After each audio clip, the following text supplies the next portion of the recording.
गण गणपते नमः. नमस्कार मंडळी, स्वागत आहे तुमचं मराठी यूट्यूब चॅनलमध्ये. स्वामींच्या कृपेने तुमचा दिवस आनंदात जाओ हीच मी स्वामीच्या चरणी प्रार्थना करते आणि आजच्या नवीन व्हिडिओला सुरुवात करूया. तर पहा, आज वर्षातील सर्वात मोठी 25 जून वार आहे, मंगळवार या दिवशी आलेली आहे वर्षातील सर्वात मोठी संकष्ट चतुर्थी. ही चतुर्थी गणपती बाप्पाला समर्पित असते. या दिवशी गणपती बाप्पाची विधिवत पूजा केली जाते.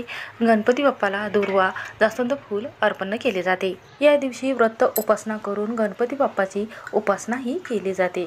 संकष्ट अंगारकी चतुर्थीच्या दिवशी गणपती बाप्पाची आराधना, सेवा व उपाय केले जातात. हे व्रत केल्याने वर्षभरातील 12 संकष्ट चतुर्थीचे व्रतफळ आपल्याला मिळत असते. तसेच पहा, ज्या व्यक्तीवर गणेश बाप्पाची कृपा असते त्या व्यक्तीच्या जीवनामध्ये कधीही संकट, दुःख येत नाही. त्यांच्या जीवनातील मनोकामना पूर्ण होऊन अवकृपासुद्धा होत नाही. त्यासाठीच अंगारक संकष्ट चतुर्थीच्या दिवशी आपल्याला घरामध्ये अशा ठिकाणी कापूर जाळायचा आहे. हा कापूर जाळल्याने आपल्या घरातील नकारात्मकता असेल, शत्रुपीडा असेल, करणीबाधा असेल, घरामध्ये वास्तुदोष तयार झालेला असेल, लग्न कार्य जमत नसेल किंवा कोणत्याही कार्यामध्ये सतत अडथळे निर्माण होत असेल व घरामध्ये पैसा टिकत नसेल, दुःख, संकट एकामागून एक येत असेल, आजारी व्यक्ती एक आजारी पडला की दुसरा आजारी व्यक्ती पडत असेल, घरामध्ये पती पत्नीमध्ये कलहाचं वातावरण होत असेल आणि घरामध्ये सुख समृद्धी कायम टिकून राहते, माता लक्ष्मी घरामध्ये प्रवेश करत असते.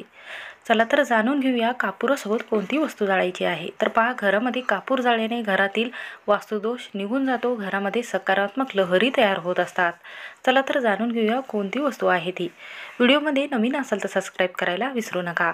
असेच नवनवीन व्हिडिओ बघण्यासाठी बेल आयकॉनला प्रेस करा. जेव्हा मी नवीन व्हिडिओ अपलोड करेन त्याचं नोटिफिकेशन सर्वात अगोदर तुम्हाला भेटेल आणि तुम्ही एक पण व्हिडिओ मिस करणार नाही. तर पहा, उपाय करण्यासाठी संध्याकाळची जी वेळ आहे, माता लक्ष्मी घरात प्रवेश करत असते. संध्याकाळी 6 ते 7, 7:30 वाजेपर्यंत तुम्ही हा उपाय करू शकता. ज्यांना वेळ नाही तर त्यांनी 6 ते 12 वाजेपर्यंत हा उपाय करू शकता. माता लक्ष्मी या वेळेत घरामध्ये प्रवेश करत असते. यावेळेत जर आपण हा उपाय केला तर गणपती बाप्पा प्रसन्न होऊन आपल्याला आशीर्वाद प्राप्त करून देतात व माता लक्ष्मी प्रसन्न होऊन आपल्या घरामध्ये पैसा, धन, ऐश्वर्य यामध्ये बरकत होत असते. तर पहा, उपाय आपल्याला घरामध्ये का करायचा आहे. तर पहा, कापूर घरात जाळल्याने घरातील नकारात्मकता दूर होते, घरातील वास्तुदोष दूर होतो, घरातील संकट येत नाही, घरामध्ये एखादी इडापिडा किंवा करणीबाधा कोणी करत असेल तर ती दारातूनच वापस जात असते. म्हणून आपल्याला कापुरासोबत ही वस्तू जाळायची आहे. व त्याचबरोबर घरामध्ये जे कलहाचं वातावरण आहे पती पत्नीमध्ये ते कमी व्हायला लागते. घरामध्ये आजारी व्यक्ती आहेत त्याचे आजार बरा व्हायला लागतो. घरामध्ये कौटुंबिक जो वाद आहे, नातेसंबंध तुटलेले आहेत तर ते व्यवस्थित होतात. कुटुंबामध्ये प्रगती होत नसेल, मुलाची प्रगती होत नसेल, कुटुंबामध्ये सतत वादविवाद होत असेल, मुलाला बुद्धीमध्ये तळबुद्धी चालावी, त्याच पद्धतीने शिक्षणामध्ये तो नंबर आणावा शाळेत किंवा नोकरीमध्ये यशप्राप्ती व्हावी, असे बरेच आपल्या आईवडिलांना वाटत असते की आपल्या मुलाच्या कोणत्याही कार्यामध्ये असो, व्यवसायामध्ये असो, त्याला भरभरून अशी प्रगती मिळावी. तर पहा, कापूर घरात जाळल्याने आपल्या घरातील संकट, विघ्न तर दूर होतात, त्याचबरोबर गणपती बाप्पाचा आशीर्वाद प्राप्त होत असतो. घरातील आजारी व्यक्ती आहे तो बरा व्हायला लागतो. घरामध्ये पैसा, धन, ऐश्वर्य यामध्ये नेहमी बरकत होते. हातामध्ये लक्ष्मी खेळू लागते.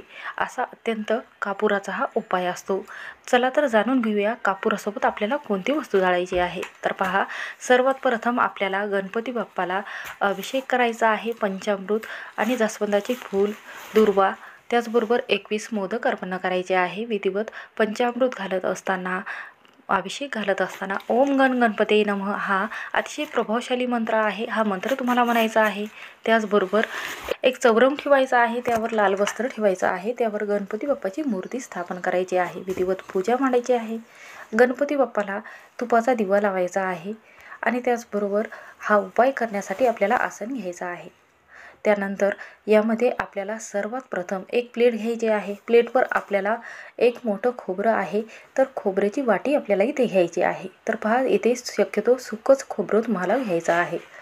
त्यानंतर या खोबऱ्यामध्ये तुम्हाला भीमसेन कापुराच्या वड्या घ्यायच्या आहेत आणि त्यानंतर यामध्ये 2 तमालपत्र, 2 वेलची आणि 2 लवंगसुद्धा घ्यायचे आहेत. आणि त्यानंतर तुम्हाला जे खडे मीठ आहे तर खडी मीठ घ्यायचे आहे. त्याचबरोबर जी मोहरी आहे, पिवळ्या रंगाची मोहरी, तर थोडीशी घ्यायची आहे. जिरे घ्यायचे आहेत व चिमूटभर काळे तीळ तुम्हाला इथे घ्यायचे आहेत. व त्यानंतर पिवळी मोहरी आणि मीठ आणि जिरे हातामध्ये घ्यायचे आहेत. आणि घरामध्ये जी आजारी व्यक्ती आहे त्यांच्या अंगावरून तुम्हाला 7 वेळा उतरून घ्यायचा आहे. त्याचबरोबर घरातील लहान मुले आहे त्यांच्या अंगावरून 7 वेळा उतरून घ्यायचा आहे. आणि पतीवरून 7 वेळा उतरून घ्यायचे आहे. शेवटी तुमच्या अंगावरून 7 वेळा उतरून घ्यायचे आहे. तर पहा, घरातील सर्व सदस्यांना नजर लागत असते, त्याचबरोबर तुम्हालाही भरपूर नजर लागत असते. पण आपण काही घरातल्या कामामुळे किंवा काही कारणास्तव आपण स्वतःची काळजीसुद्धा घेत नाही किंवा स्वतःकडे लक्ष देत नाही. त्यामुळे आपल्याला भरपूर संकटाचा सामना करावा लागतो. जे आपलं मानसिक संतुलन आहे ते सुद्धा बिघडायला लागतोळे आहे. ते जळजळ करायला लागतात व आपल्या अंगामध्ये थोडीशी ताप यायला लागते. तर ही नजरबाधा असते, याला नजरबाधा म्हटले जाते. म्हणून आपल्याला आपल्या अंगावरून 7 वेळा उतरून घ्यायचा आहे. आणि या सर्व ज्या वस्तू आहेत, तर ह्या वस्तू तुम्हाला जिथे गणपती बाप्पाची पूजा मांडलेली आहे, जिथे तुम्ही कापूर जाळण्यासाठी भांडं ठेवलेलं आहे, त्या भांड्यामध्ये या सर्व वस्तू टाकायच्या आहेत. त्यानंतर तुम्हाला ह्या प्रज्वलित करायचं आहे. आणि त्यानंतर यामध्ये एक कापुराची वडी टाकत जायचा आहे. गणपती बाप्पाची आरती करून घ्यायची आहे. आणि त्यानंतर एक गणपती बाप्पाचं अथर्वशीर्षाचं पठण तुम्हाला 3 वेळा करायचं आहे. व त्यानंतर ओम गण गणपती नमः या मंत्राचा 108 वेळा जपमाळ तुम्हाला करायचा आहे. विधिवत गणपती बाप्पाची पूजा तुम्हाला करायची आहे. तर पहा, या अंगारकी संकष्ट चतुर्थीच्या दिवशी गणपती बाप्पा जागृत अवस्थेत पृथ्वी तलावर येत असतात. ही जी मोठी संकष्ट चतुर्थी आहे खूप महत्त्वाची आहे. ही मंगळवारी आल्याने या दिवशी गणपती बाप्पा बरोबरच हनुमान जे आहे त्याची सुद्धा पूजा केली जाते. कारण मंगळवार असल्याने आपल्या कुंडलीतील जो मंगळदोष आहे तो कमी करण्यासाठी या दिवशी गणपती बाप्पाची आणि हनुमानजीची सुद्धा पूजा केली जाते. या दिवशी हनुमानजीच्या मंदिरामध्ये जायचं आहे. त्याचबरोबर 11 जे रुईच्या पानाचा उपाय असतो, जे हार असतो पानाचा, तो अर्पण करायचा आहे. नारळ फोडायचा आहे, अगरबत्ती लावायचा आहे, ज्यामुळे गणपतीबरोबर हनुमानजीचा तुम्हाला कृपा आशीर्वाद लाभेल. तर पहा, ही जी वस्तू आहे उंबरवट्यावर तुम्हाला न्यायचं आहे. आरती झाल्यानंतर उंबरवट्यावर हे परत वस्तू टाकायचं आहे. आणि यामध्ये तुम्हाला सर्वात महत्त्वाची वस्तू गाईचं शुद्ध तूप चमच्याभर टाकायचं आहे. आणि हा जो दूर आहे हा तुम्हाला उंबरवट्यावर जाळायचा आहे. आणि त्यातील जो खोबरं आहे तर ते तुम्हाला अशा ठिकाणी टाकायचं आहे ज्या ठिकाणी कोणाचा हात लागणार नाही किंवा कोणी ओढणल्या जाणार नाही. तुम्ही डस्टबिनमध्ये टाकू शकता किंवा नदीमध्ये विसर्जित करू शकता. तर पहा, घरातील लहान मुलाला हा चुकूनही तुम्ही खोबरा देऊ नका. कारण यामध्ये सर्वात जास्त नकारात्मकता जी आहे किंवा शत्रुपीडा आहे, आपण जे उपाय केलेला आहे कापुराचा, तर त्या सर्व शक्तीचा नाश होण्याकरिता हे खोबरं जे आहे ते आपण जाळलेलं आहे. त्यामुळे मुलाला चुकूनही हे खोबरं खायला देऊ नका.